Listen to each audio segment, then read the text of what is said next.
सोमनाथ की नगरी शिवधाम देवतलाव में प्रवाहित हो रही 5 दिवसीय राम कथा गंगा के तीसरे दिन राम जन्मोत्सव में झूम उठे श्रोता श्रद्धालु। श्रेष्ठ संस्कारवान संतान करती है कई पीढ़ियों का उद्धार, बोली मानस कोकिला अन्नपूर्णा माता जी। आपको बता दें कि आशुतोष शशांक शेखर भगवान भोलेनाथ की नगरी शिवधाम देवतलाव में महाशिवरात्रि पर्व के पावन अवसर पर मानस कोकिला महामंडलेश्वर साध्वी अन्नपूर्णा माता जी के मुखारविंद से समाज एवं लोक कल्याण के लिए समर्पित वरिष्ठ समाजसेवी शिक्षाविद डॉक्टर एस तिवारी द्वारा 5 दिवसीय राम कथा के दिव्य आध्यात्मिक अनुष्ठान का आयोजन किया गया है।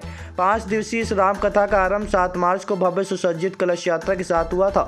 आज कथा के तीसरे दिन परम ब्रह्म परमात्मा भगवान श्री राम के प्राकट्योत्सव एवं जन्मोत्सव की कथा का व्याख्यान महामंडलेश्वर मानस कोकिला अन्नपूर्णा के मुखारविंद से किया गया। इस अवसर पर कथा में पधारे पूर्व विधानसभा अध्यक्ष एवं देवतलाव विधायक गिरीश गौतम उपस्थित हुए। माननीय गौतम जी ने कहा कि मानस कोकिला अन्नपूर्णा के द्वारा ऐतिहासिक एवं अद्भुत कथा कही जाती है। आपके द्वारा समाज में जन कल्याण एवं लोगों के चरित्र एवं संस्कृति को सुधारने का कार्य कथा के माध्यम से किया जाता है। उन्होंने कहा कि हम साध्वी अन्नपूर्णा माता जी के हृदय से आभार व्यक्त करते हैं। गौतम जी ने कहा कि शिवधाम एक धर्म का क्षेत्र है, यहाँ हर जन जन की बात में धर्म की बात आती है। राघवेंद्र जी को धन्यवाद करता हूँ। उन्होंने धर्म क्षेत्र में काम करने के लिए अपने मेरे भतीजे को लगाया एस तिवारी के लिए आपको बहुत से धन्यवाद।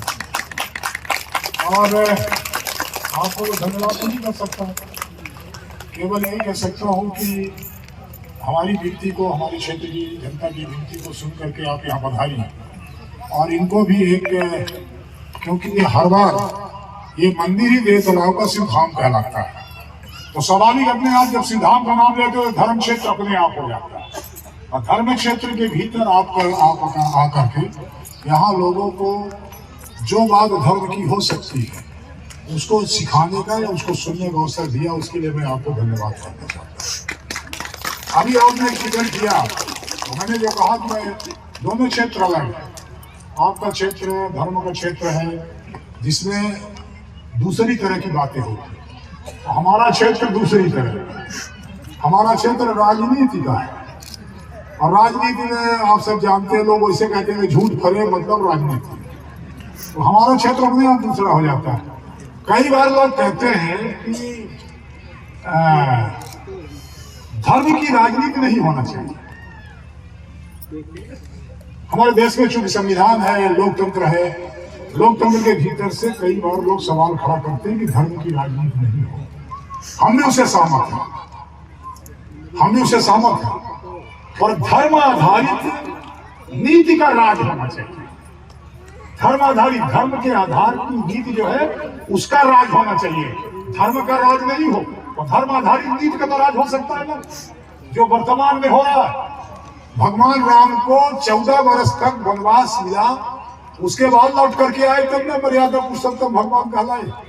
और ऐसे नहीं बन गए, मैं तो कई बार कहता हूँ राम बन गए, इसी लौट के आए तो राम बन गए। भगवान जंगल गए, राम जंगल गए, लौट के आए तो भगवान राम बन गए, तो राम बन गए इसलिए राम बन गए। उनको भी 500 साल हमने बाहर बैठा के रखा। और ये तो आप सबका कमाल है, ऐसा मत समझना कोई एक आदमी का योगदान नहीं है। जो ये जन चेतना, जन जागरण धर्म के क्षेत्र में हुई, पूरे देश के पैमाने पर हर व्यक्ति के हृदय के भीतर ये बात बैठी कि रामलला की प्रतिष्ठापना उनके घर के भीतर होनी चाहिए, होनी चाहिए। कब से चल रहा, 450 500 साल हो गया, 500 वर्ष से वो बाहर बैठे हुए। अब उनको ला करके ये सिर्फ इसी कारण से हुआ कि हमारे इस, एक तरह से कह सकते हैं पूरे भारतवर्ष की जनता ने, हमारी माताओं ने, बहनों ने, तमाम। और जरा इनका उत्साह देखिए, मैं तो देखते थे दंग रह गया उसको। जिस दिन ये था कि शाम को प्राण प्रतिष्ठा जब भगवान की होगी मंदिर में, उसके बाद रात को दिया जलाओ, कई जलाओ, 11 जलाओ। मैं तो यहाँ बोल के गया कार्य करता हूँ, मैं नहीं पूछता तो 7 जलाओ, दिया जलाओ।